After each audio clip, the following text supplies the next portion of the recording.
Good day, sir. This is Ryan Paul C. Caravana, and today I will be presenting my system titled Loss and Found Management System. So, this is a client-focused digital solution. In this presentation, I will demonstrate how my system solves a real-world problem and why it is worth investing in. So, let's proceed to the next slide. So, introduction. So, the first bullet is, it said, develop to solve a common school problem. So kaning system is develop na siya para i-address ang kaning problema or ma-overcome ni kaning problema. Dili lang kani siya specifically para sa school lang but pwede po sa laing establishment or institution. So pareha ng frequent loss of personal items, pareha ng mga IDs or wallets, phones, and other mga or uban pang mga gamit. So some of schools pud kay wala mga structured na digital system para ma-manage kaning mga cases. And tungod ana is na mga tendency or panghitabo nga na mga items nga dili ma-record properly. Dili pud mag-match correctly og napoy mga item nga dili na mauli sa tagiya. So kani nga system jud kay specifically nabuhat jud siya para ma-solve jud ni or ma-overcome ni kani nga problem. And so sa second bullet is it said improves loss and found item management. So the system improves management by replacing manual processes. So wala na manual na mga pati na manual sa logbook or unsa pa na siya kay kani nga system is automatically record ang mga lost and found items ito sa ako system. So it also helps match items quickly and generates reports. So magkamo siya kanang summary sa mga count items or data nga mga nakitaan or mga nakitaan pa na mga gamit. And so, sa third bullet is simple but scalable system. Although the system is simple in structure and easy to use, na-design mo siya to be scalable.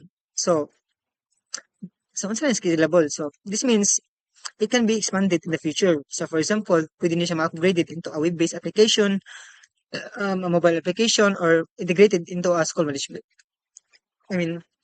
integrated into a school management system. So, proceed na sa next slide. So, which is problem din na masolve ang mga common problem ng mga tabo. So, the first bullet is items frequently lost in schools, no proper tracking system, manual processes cause confusion, and lastly, many items remain unclaimed. So, din na ito malikaya nga na mga items na mga wala. So arin na mo paano akong systems siya ra mo overcome nga problem. And sa second bullet is no tracking system. So mo siya mag-lead og mga confusion kay magmanual man.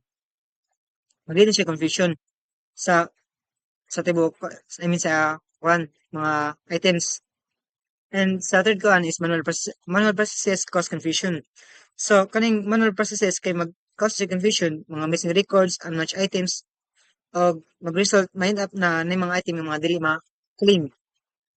So kani siya is mag-create din siya kani nga mga problem is mag-create din siya inefficiency, frustration, and poor management sa usa ka institution or establishment. So kay naa man mga problema, so diri na pud musod na ako diri na pud musod ang solution ako or sa pag-overcome ani niya. So proceed sa next na slide. So muna yung solution. So records lost items. So para ma-address ning kaning issue is akong system is na-develop niya akong system is para ma-provide siya mga structured na pamaagi pareha ng record lost items validates found items. So kaning validates found items is iyan i-validate ang entries para ma-prevent ang incorrect data. Sa third na bullet is matches item automatically. So automatic na siya mag-match sa mga sa lost and found na items. And sa last na bullet is generates summary reports. So pwede ka maka-generate sa mga data or sa mga lost and found items nga mga record. And so instead of manual processes, kay everything becomes organized and systematic. So, proceed to sa next slide, which is ang key features. So ang key features, so ang mga features nga nag-includes ano yun, kay mga important jud gani siya. So, it includes several important features pareha ng kuan. The first one is organized digital record keeping. So, kanin siya kay yan i-replace ang mga manual logs. And sa kaduha is ang smart validation system. So, para na siya ma-ensure nga ang found items cannot be recorded if they were not reported as lost. And sa third na bullet is matching functionality. So, kaning matching functionality is yan i-check if ang lost item is already been found ba siya or yung status ba niya. And lastly, clear summary report. So, ang summary report kay pwede diri ni makita ang mga total loss found in mga match items. So, kaning nga features kay nag-work ni siya together para ma-improve ang accuracy ug efficiency. So, proceed sa next pang slide, which is ang target clients.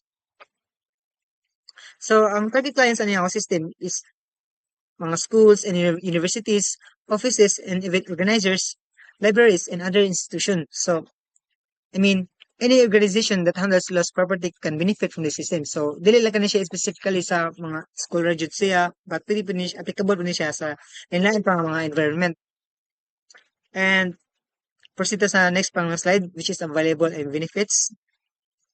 So, as a client, so if you were a client, if you are a client and you want to invest in this system, so kaning nga system is tagan kaniyag several advantages sa imong institution or establishment. So, ano man, kay it reduce confusion and human error.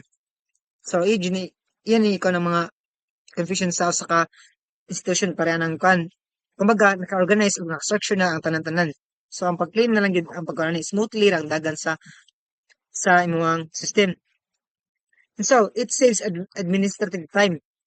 So, and sa third is it improves accountability since mga tanang item is nakadocumented na tanan nara sa system tanan.